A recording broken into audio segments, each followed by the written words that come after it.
నమస్తే. Prevention is better than cure. అంటే చికిత్స కన్నా నివారణ మేలు అని దాని అర్థం. క్యాన్సర్ విషయంలో ఇది ఎక్కువగా వర్తిస్తుంది. మన భారతదేశంలో ప్రతి 9 మందిలో ఒకరికి వారి జీవితకాలంలో క్యాన్సర్ వస్తుంది అని అధ్యయనాలు చెప్తున్నాయి.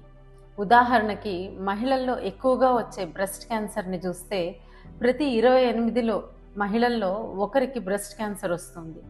ప్రతి సంవత్సరం అది 5% కంటే ఎక్కువగా పెరుగుతూ పోతుంది. అలాగే చిన్న వయసు ఉన్న వారిలో కూడా ఈ క్యాన్సర్ కనిపిస్తుంది. 2వ స్థానంలో సర్వైకల్ క్యాన్సర్, 3వ స్థానంలో ఒవేరియన్ క్యాన్సర్ ఉన్నాయి.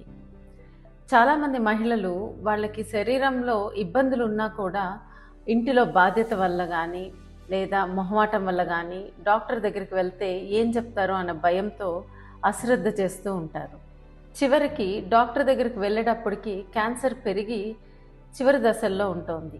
దీనివల్ల ప్రతి సంవత్సరం మన దేశంలో 70,000 నుంచి 80,000 మంది మహిళలు ఒక్కొక్క క్యాన్సర్ బారిన పడి చనిపోతున్నారు. కానీ ఇక్కడ విషయం ఏంటంటే మనం గనక ఇప్పుడు ఉన్న మెడికల్ టెస్టులు కానీ చికిత్సల వల్ల కానీ ఈ క్యాన్సర్ని మనం ముందే గుర్తించగలిగితే వీటిలో ఎన్నో మరణాలని మనం అరికట్టగలుగుతాము. దీనికి మనం చేయవలసిందల్లా ఒకటి, మన వైపు నుంచి ఆరోగ్యమైన జీవనశైలి పాటించడం. రెండవది, ప్రతి సంవత్సరం హెల్త్ చెకప్కి వెళ్ళడం.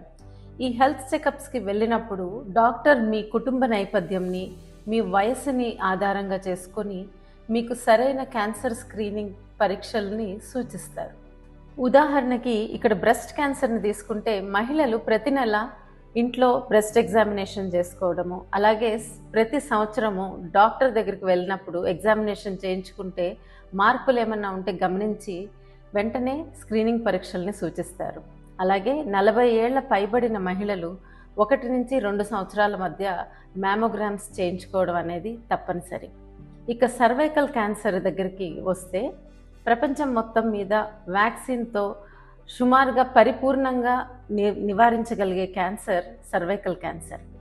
మన ఇంట్లో గనక 9 నుంచి 26 సంవత్సరాల మధ్య ఆడపిల్లలు ఉంటే తప్పనిసరిగా వాళ్ళకి హెచ్పివి వ్యాక్సిన్ని ఇప్పించండి. 9 నుంచి 14 సంవత్సరాల లోపు ఇస్తే గనక ఈ వ్యాక్సిన్ ప్రభావం ఇంకా శక్తివంతంగా ఉంటుంది. 25 సంవత్సరాల పైబడిన మహిళలు ప్రతి 3 ఏళ్లకు ఒకసారి ప్యాప్స్మియర్ అనేది చేయించుకోవాలి. అలాగే మీరు డాక్టర్ దగ్గరికి వెళ్ళినప్పుడు మీ జీవన శైలిని బట్టి ఇంకా అవసరమైన టెస్టులు ఏమన్నా ఉంటే మీకు సూచిస్తారు. రానున్న మహిళా దినోత్సవం సందర్భంగా ఆడవారికి నాదొక చిన్న విన్నపం. ఒకటి, ఆడవారు తమ ఆరోగ్యం గురించి తమకు తాముగా చైతన్యపడాలి. ఇప్పుడు యూట్యూబ్ చూస్తుంటే ఎంతోమంది నిపుణులైన క్యాన్సర్ డాక్టర్స్ వీటి గురించి చాలా వివరంగా చెప్తున్నారు. అవి తెలుసుకోండి. మీరు డాక్టర్ దగ్గరికి వెళ్ళినప్పుడు మీకు ఇంకా ఏదైనా డౌట్స్ ఉన్నప్పుడు వాళ్ళని అడిగి నివృత్తి చేసుకోవచ్చు. రెండవ విషయం, కుటుంబంలో తోటి ఆడవాళ్లతోనూ అలాగే మీ స్నేహితులతోనూ ఈ విషయాలు చర్చించండి. ఒకరికొకరు తోడుగా నిలవండి. నేనైతే క్యాన్సర్ స్క్రీనింగ్ చేయించుకున్నాను, పిల్లలకి వ్యాక్సిన్ ఇప్పించాను. ఎంతో కష్టపడి ఒప్పించి 2 పేరెంట్స్ని క్యాన్సర్ స్క్రీనింగ్కి తీసుకెళ్ళాను. ఇప్పుడు మీ వంతు.